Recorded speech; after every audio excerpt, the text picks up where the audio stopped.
За найзуудаа хичээлж яшин үргэлжлүүлье. Өнөөдөр энэ хэсгээр Magic Wand буюу монголчлол шид төхөр гэсэн selection функцийн тухай үзнэ. За дасгалын хавцнаас 3 зургийн файлыг нээж байна. За бид нар 2 дахь файлаа нээхэд түрүүний хийсэн дасгалын файлын зураг гарч ирж байна.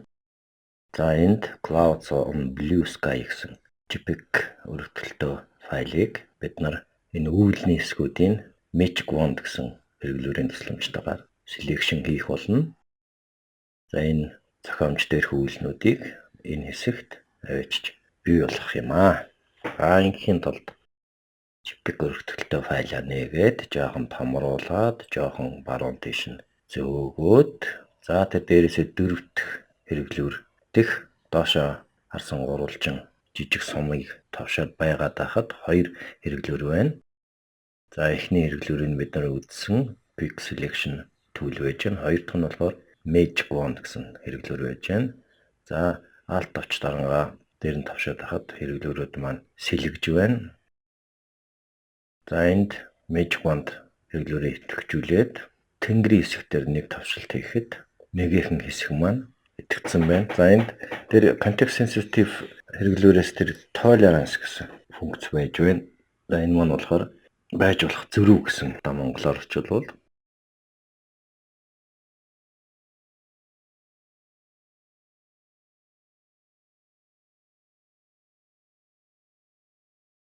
За цаанаасаа тохируулагдсанаар 32 байна. За 60 дээр тавиад үзье.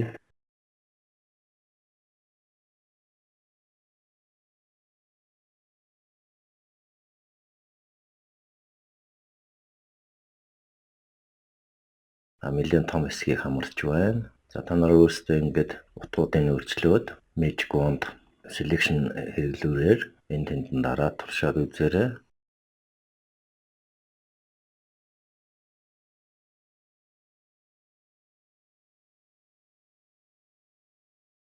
За 12 дээр тавихад багахан хэмжээний талбайг эзэлж байна.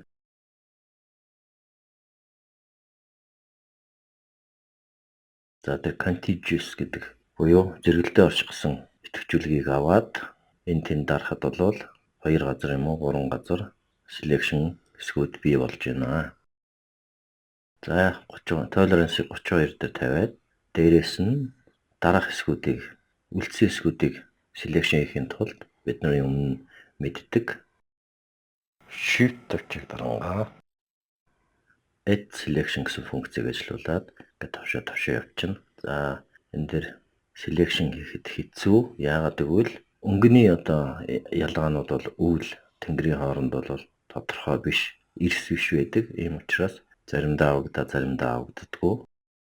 За ингээд tolerance утгыг 12 дээр тавиад сонгогддог хэсгүүдээ сонгоо явчих болно.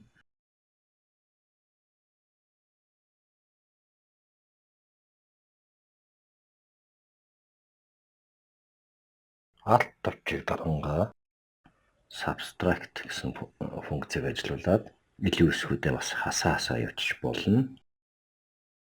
За энэ дээр болохоор үйл нь сонгогдоод байгаа юм уу, тэнгэр нь сонгогдоод байгаа юм уу? Ингээ харахад бол ялахад нэг ялгаатай харагдахгүй байна.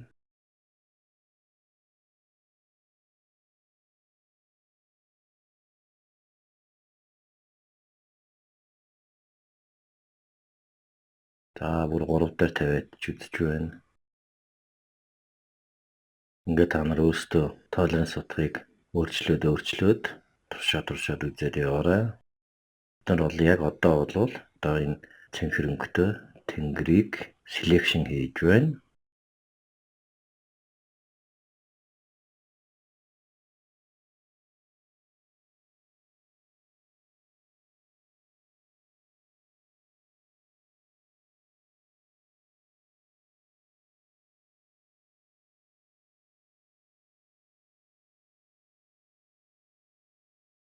За иймэрхүү байдлаар Magic Wand гэсэн хэрэглүүрийн тусламжтайгаар тэнгэрийг selection хийж аваад биднэрт үйл хэрэгтэй тул эсрэгээр нь үүлээ inverse гэсэн функцийн тусламжтайгаар сонголоо. Ингээд үйлнүүд сонгогдсон байна.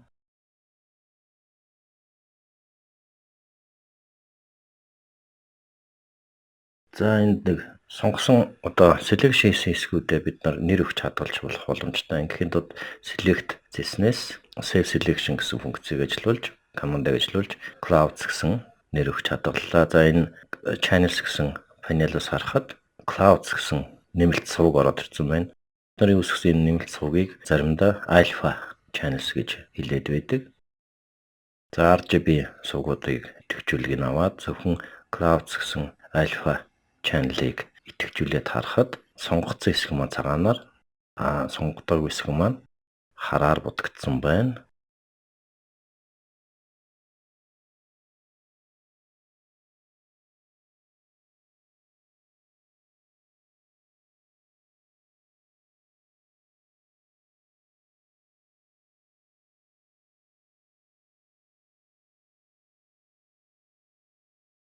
За тэгээд tolerance утгыг цаанаасаа тохируулагдсан 32 дээр тавиад contiguous гэдэг идэвхжүүлээд selection функцээ дахиж тэгшин selection функцийг ажилуулад жижигэн дөрвөлж яваад за select гэсэн зэснээс grow similar гэсэн хоёр командыг ажилуулж байна. За юу болж байгааг та нар харж байгаа бах. Нэг хэсгийг сонгоцсон байхад яг адил төстэй хэсгүүдийг ингээд цаашаа сонгоо явчихж байна. Иймэрхүү нэг selection гэдэг функц энд байна. За ингээд цааш нь ажилуулад байхад бас буруу сонгох боломжтой байна. За эсвэл add selection функцийн тусламжтайгаар хөх тэнгэрийн тэр цаадах тэнгэрийн хэсгүүдэд жижигэн selection-гүүд хийгээд за тэгээ grow юм уу эсвэл similar гэсэн командыг ажилуулахад эдгээр нь хоорондоо холбогдож тэнгэрийн хэсгүүдийг selection хийх боломжтой болно. За тэгвэл үүлний хэсгүүд бас орцсон байгааг анзаараарай. Тэгэхээр энд бол бас тодорхой туршлага, тодорхой мэдрэмж хэрэгтэй нь харагдаж байна.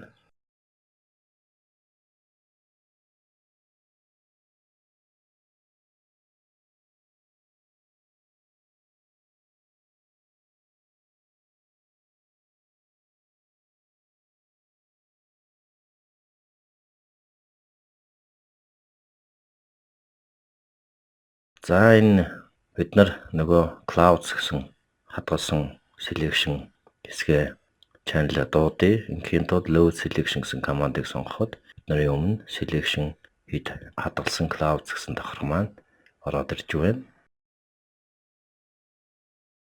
За энэ хэсгээ бүр файл болгож хадгалъя гэвэл JPEG файл дээр болж alpha channel хадгалагддаггүй. TIF гэсэн одоо өргөтгөлөөр alpha channel-ыг хадгалж болно.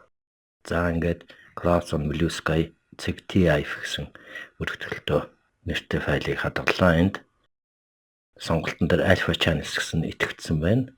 За дасгалын файланд аль хэдийн хадгалсан байна. За TIF гэсэн options EZV гэсэн шахалтын алгоритмыг сонгох ёстой. За ингээд нэрээ өгөөд хадгалж болно.